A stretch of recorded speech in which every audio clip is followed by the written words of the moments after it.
Hey friend, welcome to Authentic Performance, the podcast. My name is Nat and I'm your host.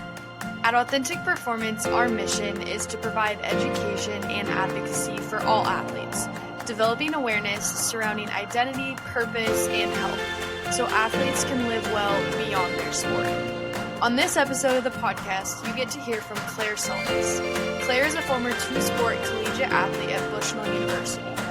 During her time playing basketball and volleyball, she developed a passion for fitness and nutrition, which she now incorporates into her career as a coach. Claire hopes to lead by example for young female athletes and help them understand the importance of fitness and a holistic view of both nutrition and health while being a competitive athlete, and what balance can look like. You're really going to enjoy this conversation. Now let's get to it.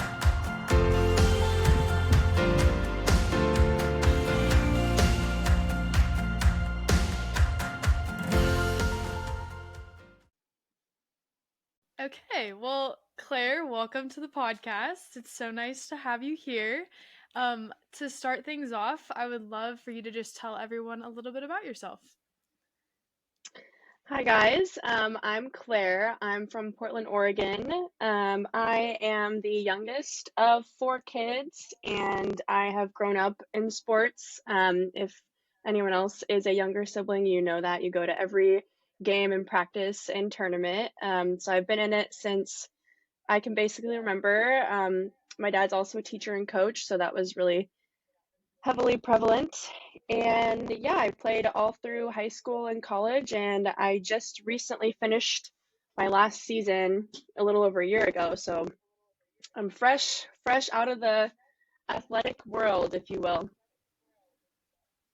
Yeah, so you did play college sports and you had a Mhm. unique experience too of also playing during COVID. So what was that experience like? Positive, negatives, just the whole situation? Yeah, that was crazy. So COVID hit us. We actually were at so I played NAIA D2, and we were at the state playoffs when COVID hit. So we actually just finished our morning shoot around before our first game when, like, literally unlacing our shoes, taking our practice jerseys off, and they were like, so tournament's canceled. COVID's like here, it's happening. So that was my junior year of basketball, and that's just kind of when it started. And basically from then it was the craziest time of, you really couldn't expect anything, but you had to be ready for everything. So it was extra unique for me because I played 2 sports.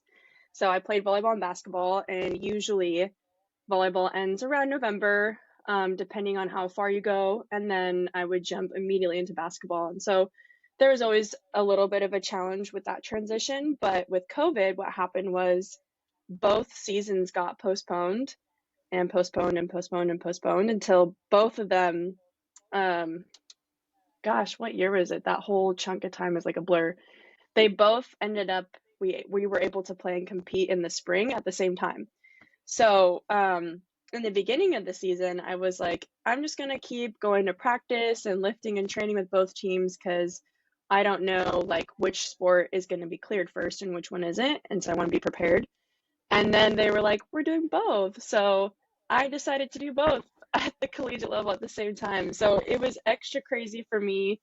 2 collegiate practices a day, 4 collegiate games in a weekend, like morning volleyball, and then that evening I was playing a basketball game. So I loved every second of it, but it was crazy. And also, so I went to what was formerly NCU, but it's now Bushnell University in Eugene, and we are right across the street from U of O. So another crazy thing at play was how much quicker their sports were able to return to play versus ours, because we are a much smaller school. And actually a few of my teammates ended up writing a letter to, gosh, I'm going to sound super ignorant. I think it was the governor, and like we were trying to petition for us to be able to play if they could play. In theory, we're all, well, I guess, yeah, men and women athletes, same age, literally same location, same like COVID pool, if you will. And one school got to play first and we didn't.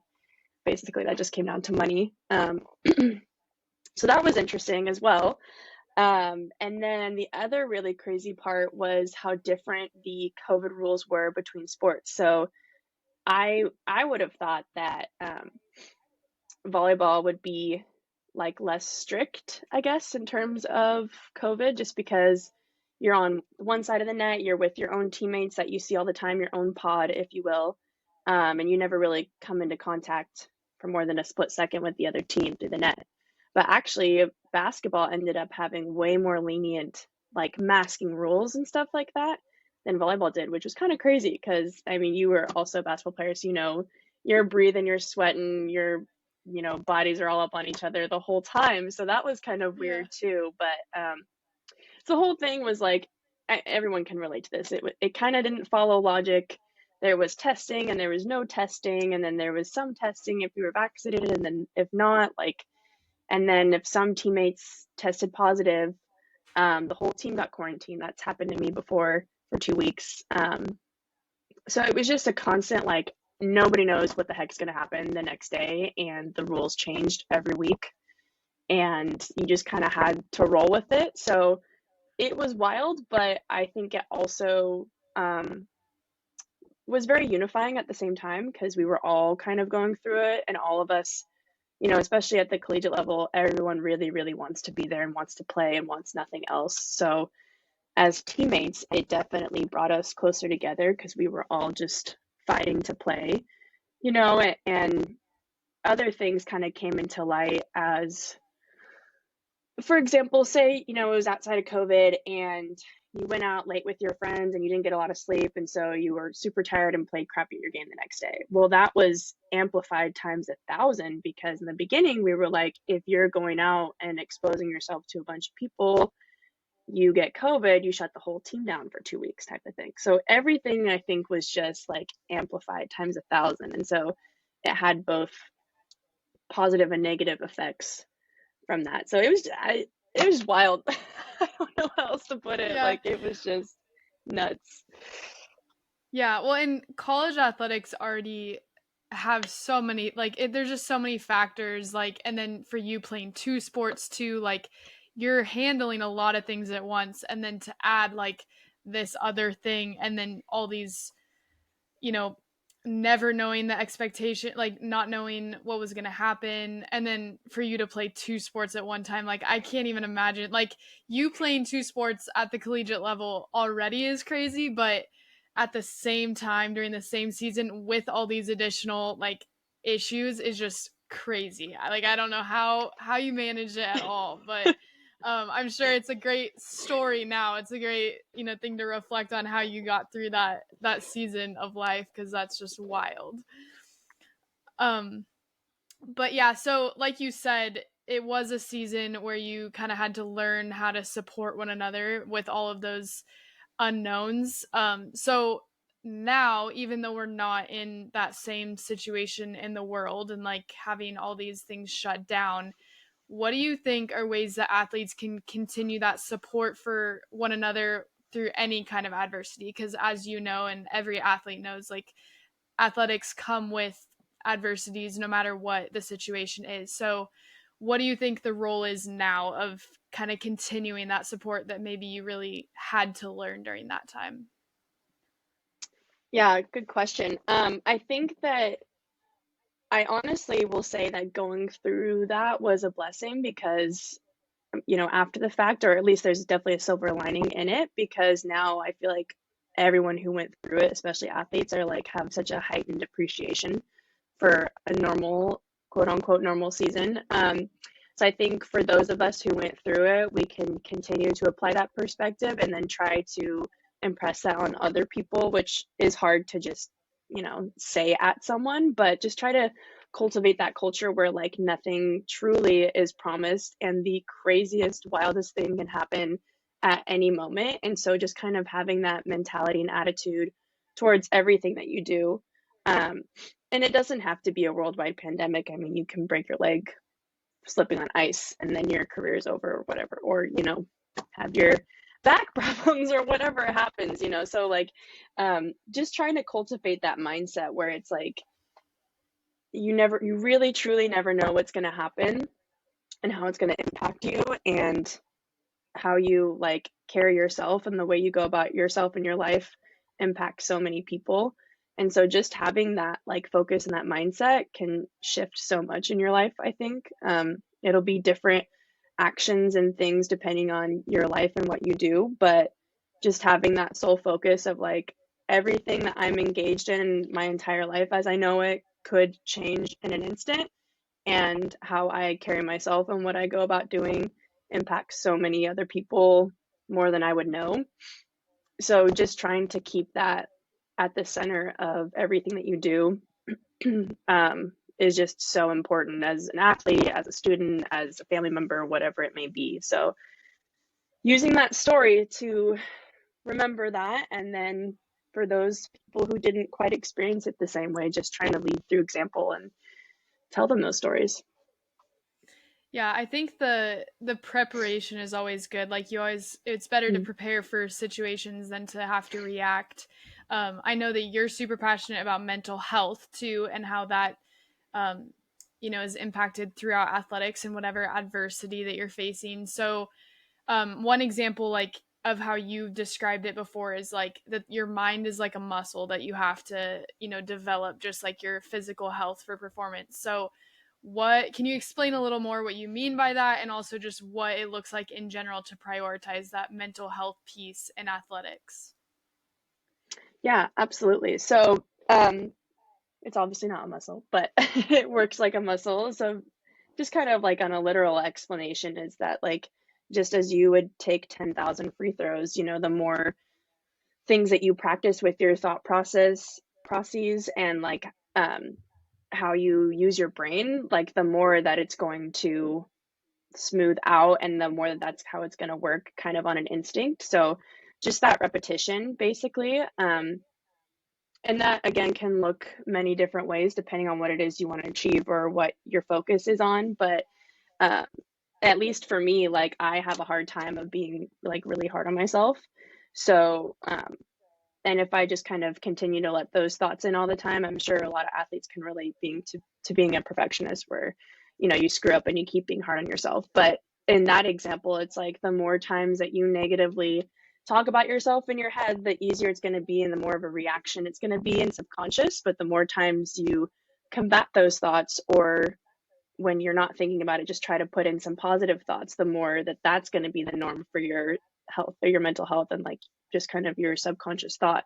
So things like that where maybe it's taking space to just try and empty your thoughts and kind of settle and not have constant things going on in your head, or um, maybe it's taking more time to pray or talk to God, even if that's just kind of with you in your own head, or to journal, things like that, where it's like depending on what you want your outcome to be, you have to practice it, and it has to be thousands and thousands and thousands of reps before it actually takes into effect. And it's hard to see because it's not tangible necessarily, but it needs to be treated like something that's tangible. Otherwise, you can't just expect yourself to just immediately kind of write yourself and be like, oh, well, I'm just going to be a positive thinker now. And it just kind of pops into reality. So, what I mean by that is quite literally, you just have to keep doing it. And the effort itself will take you more than halfway. So, Yeah, well, and I think it's cool that you mentioned too, like these practices that you can do that are not just what you do in crisis or in, because during your time of competition, like you may get to the point where like you feel like you're in a mental health crisis, but that's not the only time that you can be doing these things that are going to benefit you in building that, that habit. Like you may be feeling pretty good about yourself, but that doesn't mean that you don't need to, implement these practices, because ultimately what their job is to, prepare you for maybe moments when things are a little harder. And then, like you said, it's more of a reaction and less of an effort to have to do that when it's hard to actually do that. yeah, Um, exactly. yeah. So as you were transitioning out of your sport, what did it look like for you to still have fitness and nutrition in your life? What does that look like for you now, with what you're doing in your career as well? Yeah, so huge shift. Um, Especially doing two sports, it was like constant. Um, and it took me a while to just shift from not working out for so long. Like without practices and weights and conditioning and all that other stuff, like I would go to the gym for 2 hours for just no, there was no reason. And so it took me a long time to just kind of force myself to cut back and then sit with the fact that I am okay and I'm healthy that way. And that's a way more realistic expectation for myself now. Also shifting from being like aiming for performance versus maintenance or health or reaching a specific goal. And so my undergrad was biology and I took a lot of exercise science classes. So I do have, I'm lucky to have some actual education, which not everyone does have that. So it definitely makes it a little bit easier for me on that front. But um, just knowing that like I'm not training to perform at my peak anymore. So it's like I don't need to max out every few weeks. I don't even need to max or I don't need to run a 6:30 mile. So whatever like feels good for my body and when I feel good about myself and I'm able to complete the things that I need or want, um, that shift and not only like that me telling myself that but that realization was really huge and I can't say exactly when it happened or how, um but just knowing that and telling myself that that's the shift that I needed to make and then exactly like just practicing like I'm only going to go to the gym for an hour every day instead of 2 hours and then eventually it just kind of I kind of started to sink in that it was like, okay, like I'm still at, the fitness that I like to be at, and I'm not at the gym for 2 hours, 7 days a week. So again, I can't say how or when exactly that transition happened, but I just took some time to reorient my perspective and my goals from being a top performing dual sport collegiate athlete to being a healthy young woman. And I'm like, okay, what does that mean? And then how can I like realistically make this happen? And then just keep following that plan until I started to be more okay with it. And with nutrition, also, especially for that time when I was doing two sports, I literally was burning 4,000 calories a day, which is just I could not eat enough. Like there was not enough time or food in the world. So that was insane in itself. But obviously now I cannot eat 4,000 calories a day. So um, that shift as well is, really before you could just kind of be a garbage can because you just are so active, but now it's like, okay, now I really got to prioritize my different like food groups and my macros and make sure not only am I just getting carbs because I have 4 games this weekend, but that I'm getting all of the vitamins and minerals that I need to. So it takes a lot more intentionality than before, because you don't have those practices, those games, those workouts built in for you. And you can't just kind of eat and you don't have to just eat, So everything, you just kind of have to sit down and look at it and plan it out, because it's different. But I'm so thankful I don't have to go to the gym for 2 hours anymore. It's lovely. It's so nice that I don't need to Yeah. do sprints or running so much. Like I don't need to run anymore. It's fine. So it's a good transition, but Yeah. it takes time and it takes intentional planning. Otherwise you're just gonna, you know. Yeah, well, it's such a change in lifestyle too, and especially with you like Hmm. playing two sports, like it's so ingrained in you, especially like I don't know how long you played both of those sports, but I'm sure it was for many years like growing up, whether it was, competitive or not, like it's so ingrained, especially when you get into that higher level of like this is exactly what I do, like this is my schedule, this is how much I'm working Yeah. out, which is not realistic and not necessary, like you said, for someone who's not playing a collegiate sport, like, but if Hmm. you're so used to that, like that's part of your routine, that's part of your lifestyle and your schedule, so I can see how that would be really hard to change, especially when it's like it basically changes overnight. Like, you have your last game or Yeah, whatever, and then you're done, and then that's it. And so literally. there's not even really this like progression out of it, because it's like you're still competing up until the point that you're not. So Hmm. that's a crazy abrupt stop to then completely change your entire lifestyle and like the way that you're approaching each day. Yeah, um definitely. so on another front there, how did you navigate this changing identity and purpose when you were exiting sport? Because I know that's a whole nother layer of that transition. So were there any challenges for you, and what did that look like to navigate that change? Yeah, I would say I'm still working on it.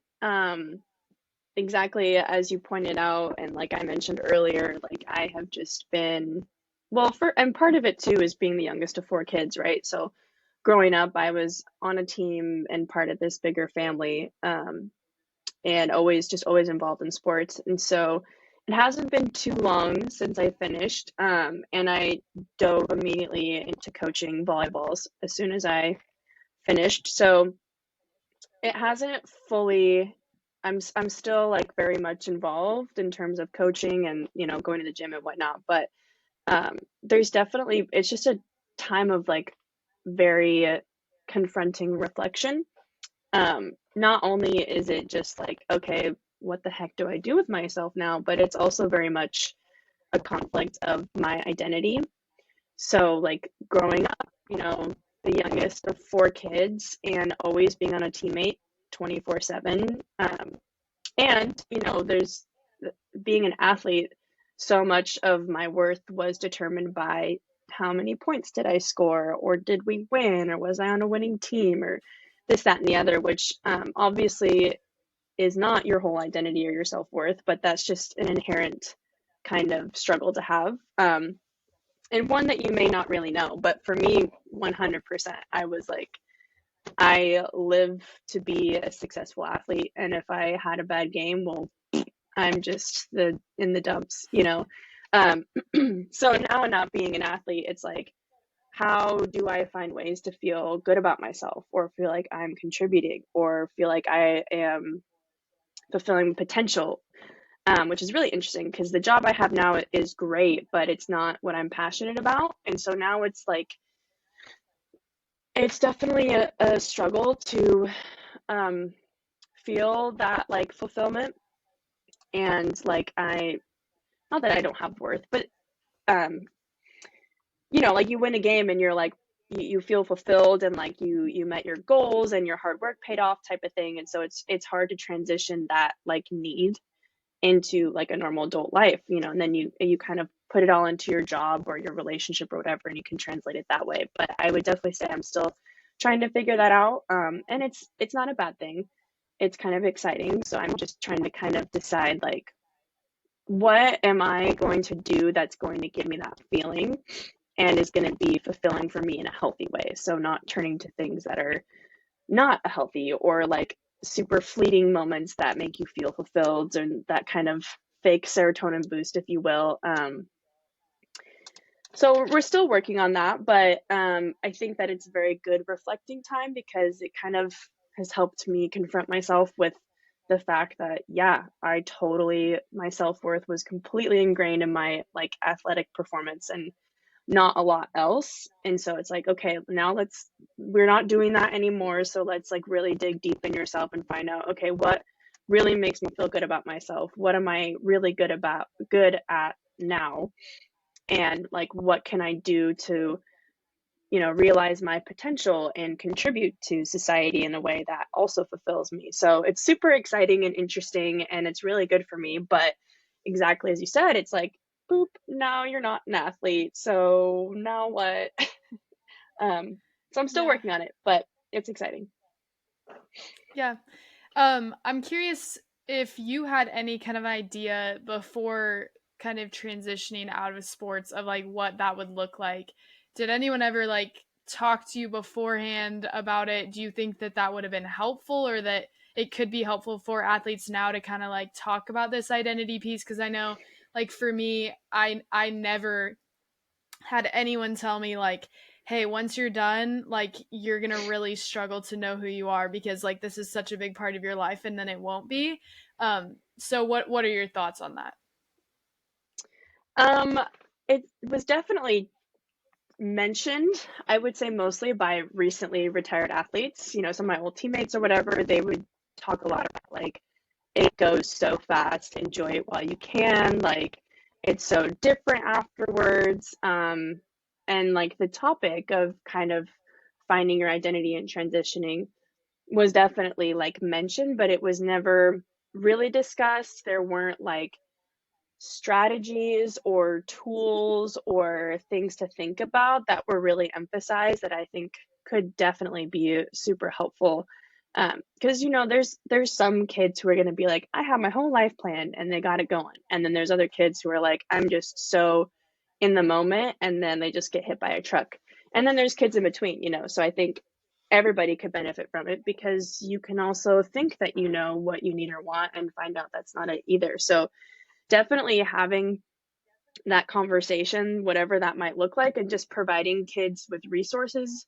And if nothing else, just getting them to start thinking about it, like create the thought in their head, um, and just like putting ideas and options in there so that it's not so much of like a boom, you're done. Now, what the heck are you type of thing. At least just like having the conversation out there so that they can have it in their head instead of just not even thinking about it, I think would be incredibly helpful. And part of that, you know, is in an educational side of it, they do kind of do that where they're like, okay, you know, you study and hopefully in college you find out what you really want to do professionally outside of school. And so you can kind of throw yourself into that. But I don't think every kid really thinks about like, am I passionate about this? Do I love this? And in that same token, like this is going to be kind of my sport potentially from here on out. Like in theory, you want everyone to have the job that they just absolutely love and it's their passion.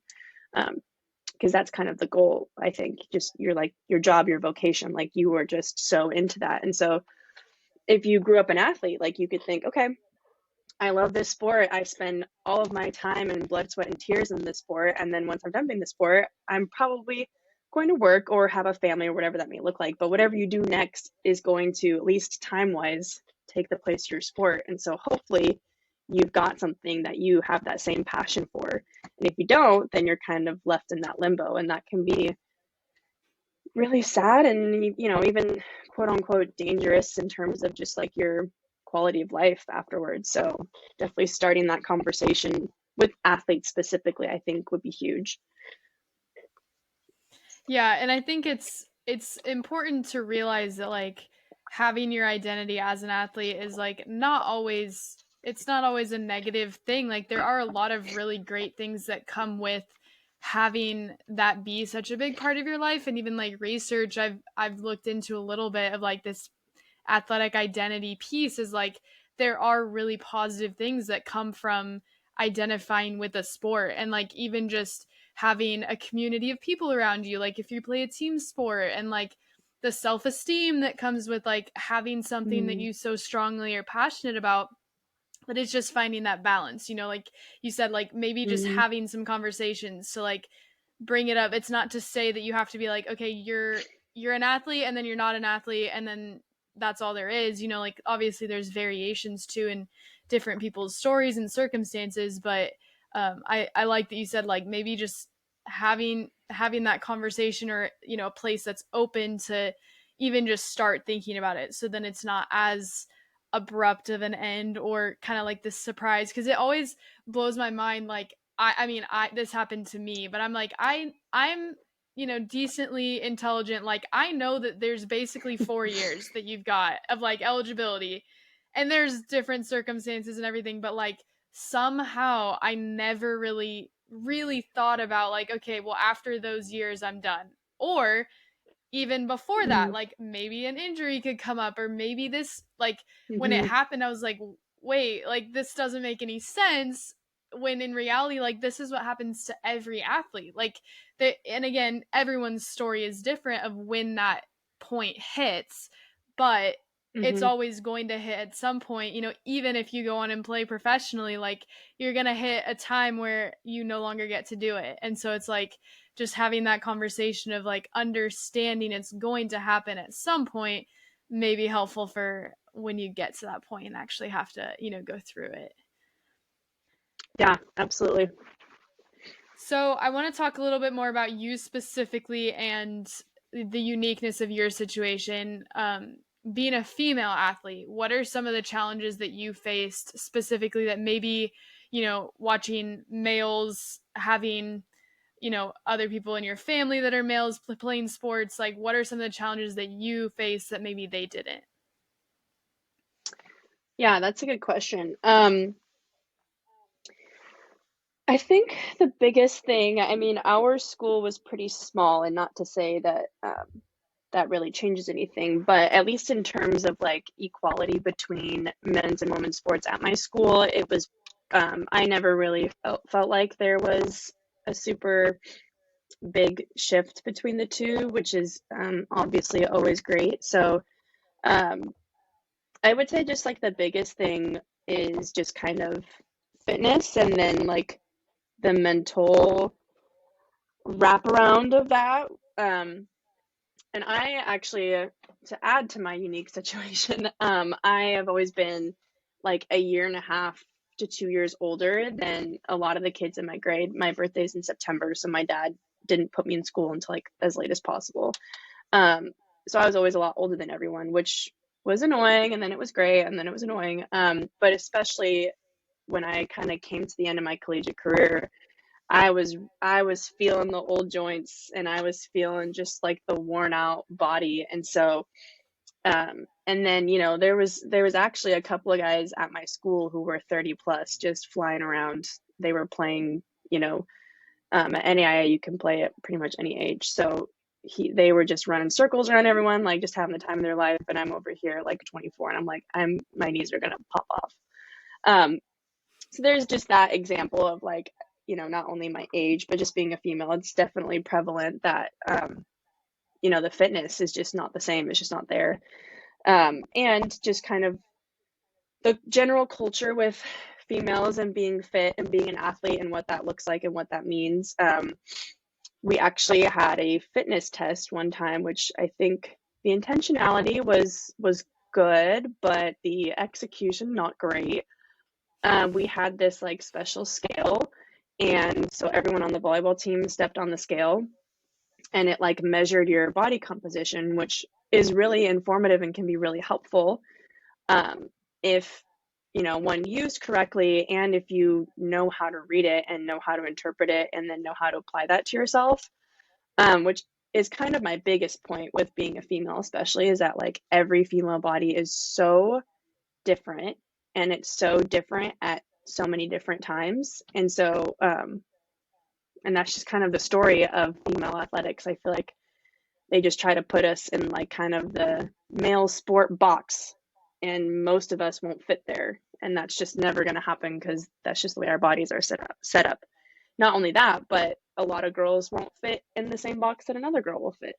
um, I don't necessarily mean that literally, but anyway. So we had the the scale measurement thing, and I was fascinated because, like I said, this was my undergrad, so I was like, oh my gosh, like it has a pie chart, it has percentages, like wow, my right side is way more muscle than my left, blah blah blah blah. But most of the girls took the paper, they compared it to each other's, of course, and then a lot of them probably threw it away, and some people walked away feeling really bad about themselves, and some people, we stepped on the scale, we were given the paper, and then that was that. So there was absolutely no education, there was no discussion, there was no privacy. um, and it was just like a lot of numbers being thrown at you, and not a lot of education, which I think is so, again, like with the right education it could have been so helpful, but there wasn't any. And so just being a female athlete, just kind of coming to terms with that like your fitness is not going to look like everyone else's, and it shouldn't, and it's going to look different for everyone else. And just coming to terms with that and learning and understanding yourself and knowing what works and what is healthy for you is huge. which is also difficult to accomplish in a team environment. Um, but there were instances that I really liked where we would have group weightlifting. And I remember when we first started that, I was so nervous because I was like, oh my gosh, I'm such a string bean. Like, I'm not going to be able to lift anything. It's going to be so embarrassing.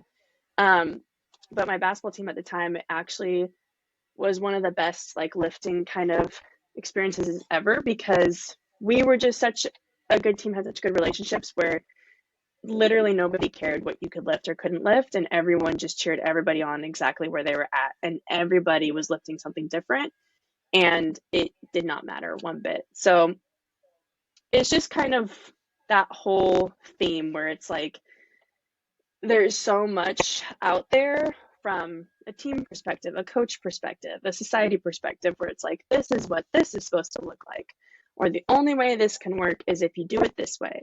When in reality, not only are all of us so different, but like, especially for females, you go into the next week and then your body changes. Like, we can change anytime, all the time.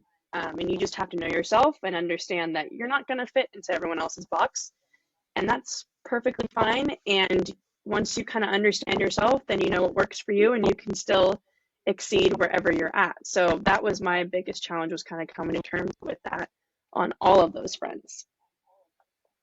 Yeah, those are really really good examples. So with that experience that you've had and like now kind of reflecting on it and understanding like even the example with like the scale, like the experience that you had and maybe the experiences that you saw your teammates have, how does that knowledge and kind of that experience impacted like the way that you support and educate female athletes today as a former athlete, and then also just like you said you jumped right into coaching and being involved. So how do you use those experiences to maybe make that experience a little better in any way for other female athletes? Yeah, actually, that's a good question because not only like those specific experiences, but just kind of like my interest in exercise science and my own experience. That's definitely something that I'm trying to do. And have that be my profession, is like working with young female athletes specifically, because I think that there's so much misinformation out there that's really, really harmful. So I'm lucky that I have that platform already as a coach, and it's more indirect, and it's not quite a conversation that always comes up organically, because you don't want to come up to a kid and be like, "Hey, what are your eating habits like, and do you work out?" Especially a high school girl. But it's also what makes me even more passionate about it, because I feel like high school girls specifically, oh gosh, it's really hard to watch. It's very vulnerable time sometimes. So um, I haven't quite been able to reach a lot of girls yet, but I'm hopeful, like I said, to cultivate that career for myself, but just really pushing, educating themselves for themselves, and not just going with what works for someone else, or what they see works for other people. That is like the biggest thing. There's one girl on my team, she would get so lightheaded by the end of practice, and I would be like, "Hey, did you have water? Did you eat something today?" She's like, "Yeah, yeah, blah, blah, blah." Eventually, I found out that she had like low blood sugar and low iron levels or whatever. And so I always made sure that she had access to a juice box or something by the end of practice. But like, that's what works for her and that's what she needed. But, not everyone else on that team is going to need that. So it is difficult, like I said, to kind of bring those things up organically with a young high school athlete. But just emphasizing when I can, like, just do your own research, kind of play around with yourself a little bit in terms of like eating a big meal for lunch versus snacking throughout the day, and what feels better, what doesn't, like what do you perform best at. And don't be like, well, you know, the internet says intermittent fasting is the best way to go, so I'm going to try that. And maybe that works for someone, maybe that doesn't work for you, but that's like the biggest thing, is not only having access to good food or a gym or whatever, which is obviously valuable, but just like, just educate yourself, just learn as much as you can on like what's actually real and factual and scientific, and try to learn yourself as much as possible, because just because it's real and scientific, it may not work for you still. So that's my like biggest focus, is being able to educate as much as possible. Yeah, so with that too, like you mentioned a little bit of like the fad diets or workouts, like how have you navigated that both as like someone who's trying to educate, young females and also just like as yourself, like now being outside of sport and being like, oh, maybe I should try this or this, like because there is a difference in the way that you train or eat. How have you navigated that yourself and then also with like supporting others? Yeah, to be honest, I definitely have tried a multitude of things. And first of all, like I'm a very analytical person, so it's kind of easy for me to sit down and like make my goals and make my list, make my plan. That's not always easy for everyone. So for me, it is easy. So I kind of be like, okay, what's my goal? What do I want to reach? And then there's just a few different, like, well, there's a multitude of different ways to go at it, but I just try different things. I even talk to my sisters a lot because for a while, my sister, she would be like really conscious of her calorie intake, which is, it's good and bad, just depending. But for a little bit, she would she literally would save her calories until like the end of the night when she loved to be in her bed and snack a ton. And so she would just eat them all in snacks and the next day be fine. And for me, I'm like, I could do so well all day, like eat really balanced, eat throughout the day, like kind of get my exercise. But if I eat too late at night, it just doesn't go well for me. Like no matter, even if I was in like this huge deficit and I did everything right, blah, blah, blah, if I ate late at night, like that was it. I screwed up. So it's just like even just between my sister and I, we share DNA. Like there was just that like she was just so different from me. So I just tried, a lot of different things, just trial and error. But when you do that, again, you really need to educate yourself and you need to be like very careful. And the biggest thing that I always tell my sisters and the girls that I coach and anyone really is just like, how does it make you feel?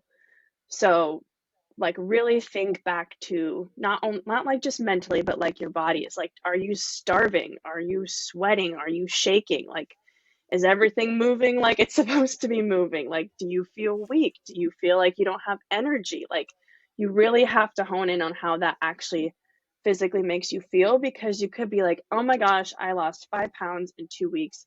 Awesome. Like, I feel great about myself. But then you're like super dead, your brain activity's low, you're like weak and shaky.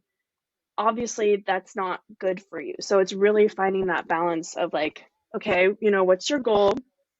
How do you want to go about it? Obviously, try to pick the healthiest option and separate like mentally what you feel and like physically how you feel and what you're noticing there, because I think that's where those two get crossed. Because girls, the biggest thing really is girls trying to lose weight and they're like, wow, I look so skinny. This is great. I feel great about myself. But they're super weak and shaky. They can't think straight, things like that. So it's like, that's the biggest thing, is like, try some different things. Obviously, eat your food, eat your carbs, just in general, but like really just focus on how you actually physically feel. And that can help direct what's the best thing for you. And I was like, you know what, when I stop eating at like 6 p.m., I feel way better than when I eat a bunch of calories at 9 p.m. And that's just the way that it is. So that was my kind of trial and error, and be your own scientist. Take your own notes, do your own research, and just eat your food. That's the biggest thing I can say. Eat your food. Yeah, no, it's cool too to kind of get to experiment a little bit and be like, oh, this is how my body reacts to this. And it is crazy how much like our bodies will tell us, like the biofeedback, like Mm-hmm. you're going to, if you really pay attention to those things, which I don't think a lot of us do. Like I know I definitely didn't, especially like right after stopping basketball, like I didn't really pay attention to how I was feeling or like how I was performing maybe in like school or those kind of things. But if you really do Mm-hmm. pay attention to it, like your body is really smart. Like if you're eating something that it doesn't like it doesn't agree with. Like now I don't even eat dairy or gluten because my Mm. body does not react well to those things. And I didn't even really notice until I like kind of sat down and was like, okay, how do I feel after eating this? And then I started to take those Mm-hmm. things away, and then I realized that I wasn't feeling so sluggish and yucky after eating. So it's like just being aware of like how much your body will actually tell you, because like we don't know exactly what's going on, like the scientifically, like what's happening with your body at all Mm-hmm. times, Yeah. but you do have some pretty good tells, like with, how your body reacts to things that I think we don't always consider. But I do like that, like figure out what works for you. And again, like females are so unique in that, like it seems like every girl has something different that's gonna, Mm-hmm. help them in a different capacity. And so many of those girls are, posting these things on TikTok, like everyone needs to do this or everyone needs to try this, when Yep. it's like maybe that Exactly. works for you and maybe that works for some, but it also might not work for everybody. So figuring out what Mm-hmm. works for you and not just trusting everything you see on the internet, I think is also important to think about. Yeah, definitely with TikTok and I think that health and fitness has been super trendy lately, which is also very dangerous in my opinion, and it continues to spur my passion to somehow dig into that as a profession. But exactly as you said, like maybe it works for this person, but not everyone. Or you know what?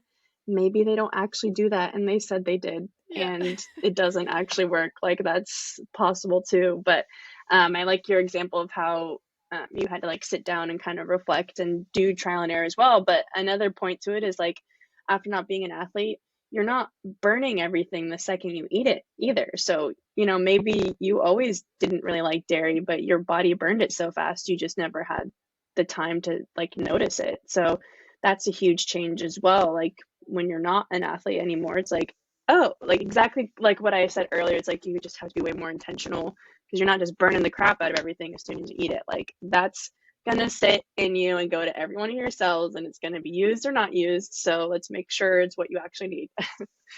Yeah, no, definitely. Okay, I want to give you a chance if you have anything else you want to add before we answer the last question. Um, gosh, I don't think so. There's just so much that I've been blabbering about today. I feel like I could talk forever on this topic, but All great things, all great things. Okay, so last question, the one that everyone gets to answer on this podcast is, what does it look like for you to live authentically? yeah. So, I wrote down some notes for this one, but I was just trying to think about, of course, my analytical self, like what does authentic really mean? And I think just kind of the theme that I've been discussing most of this time and like what I was touching on earlier is just like to really live authentically is to really like know yourself and know what's good for you. Um, but also like touching on what I was saying earlier, where it's like, know that you don't know everything, you don't know what's going to happen. And so just really putting that into perspective that like everything that you do, um, you just got to do, like you won't be able to do it anymore. And just knowing that how you carry yourself and what you do and what you go about impacts so many more people than you think. And so it's like my biggest key is just like to find something that I'm really passionate and to just kind of channel my everything into that and to just live like I don't know what's going to happen because we don't.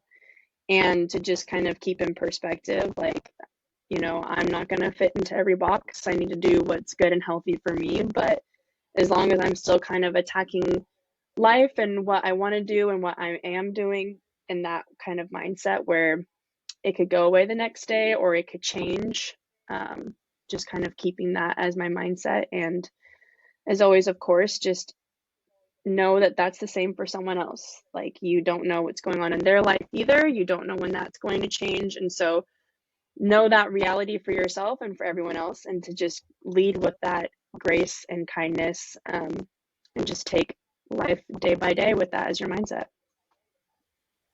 Yeah, that's such a good answer and just mindset to have. Well, thank you so much for being here and just sharing your wisdom. I know you have such a unique experience as a dual sport athlete and just with what you're doing now. So I really appreciate you being willing to share. So thank you. Yeah, thank you so much for having me. This was super fun. Thank you so much for listening to Authentic Performance, the podcast. We would love to hear what you found valuable in this episode, so send us a DM on Instagram at Authentic Performance or leave us a review on whatever platform you enjoy most. We want to thank you for your continued support of this project. It truly means the world. We also want to invite you to be a part of the Authentic Performance fam, so follow us on socials and subscribe on Apple Podcasts, Spotify, and YouTube. For more information about how to get involved or to see how we're supporting athletes, go to theauthenticperformance.com. Finally, let us know what you want to hear on the podcast and who you want to hear from. We want to give you the best possible resources and support, and your feedback helps us do that. In the meantime, think about how you can live authentically. See you next time.